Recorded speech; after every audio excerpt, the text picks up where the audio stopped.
And joining me now to discuss is GOP strategist Jeanette Hoffman. Jeanette, welcome to the show. We have seen this wave of kind of these extremist socialist candidates, and they are winning these primaries. You had el-Sayed just this week in Michigan. So where does the Democrat Party go from here? Is this kind of their new normal? Total chaos is right, Lara. Thank you again for having me today. But this is a big problem for the Democratic Party, right?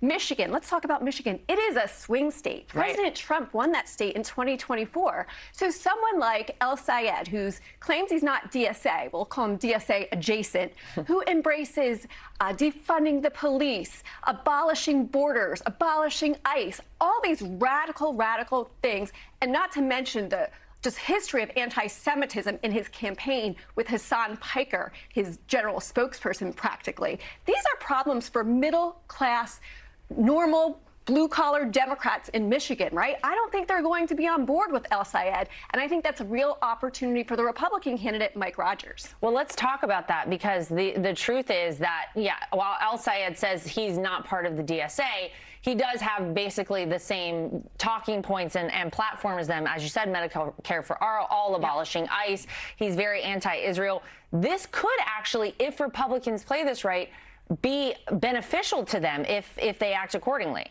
Yeah, I mean, listen, it is a battle. It's a contrast election. It's between crazy and common sense. And Mike Rogers sits right there in the middle of common sense. He made a great video this week appealing directly to Democrats who feel like they don't have a home in their party anymore. And there's some pretty prominent Democrats who've already coming out and endorsed him in the New York Post. Julian Epstein said, he's a prominent Democrat. I can't support el-Sayed and what this DSA is doing to my party. I'm going to back Mike Rogers. So I think we're going to see a lot more of that moving forward. Well, it's interesting because what so many voters who say they like the socialist ideas are drawn to is that these candidates are actually acknowledging, Jeanette, the problems that they are feeling. So they feel very seen, they feel very heard. How should Republicans respond to that? How should they fight back against that?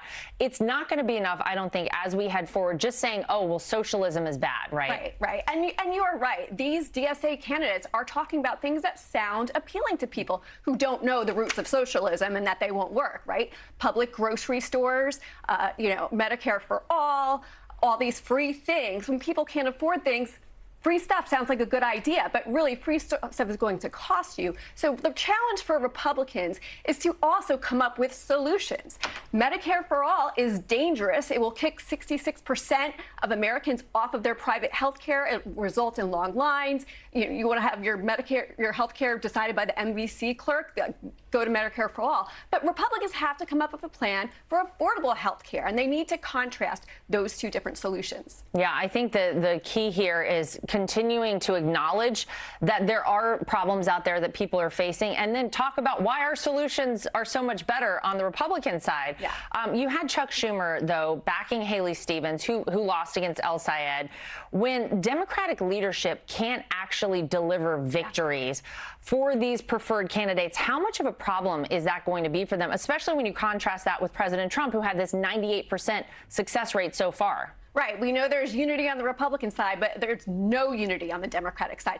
And just for a second, let's take Hassan Piker, el-Sayed's biggest supporter, saying the 700,000 Democrats that didn't vote for him are Islamophobic pieces of you-know-what. I mean, that is not a way to unite the Democratic Party. There's a lot of enthusiasm for DCA-style candidates in primaries, but as you know, Laura, that's very different from the general election population.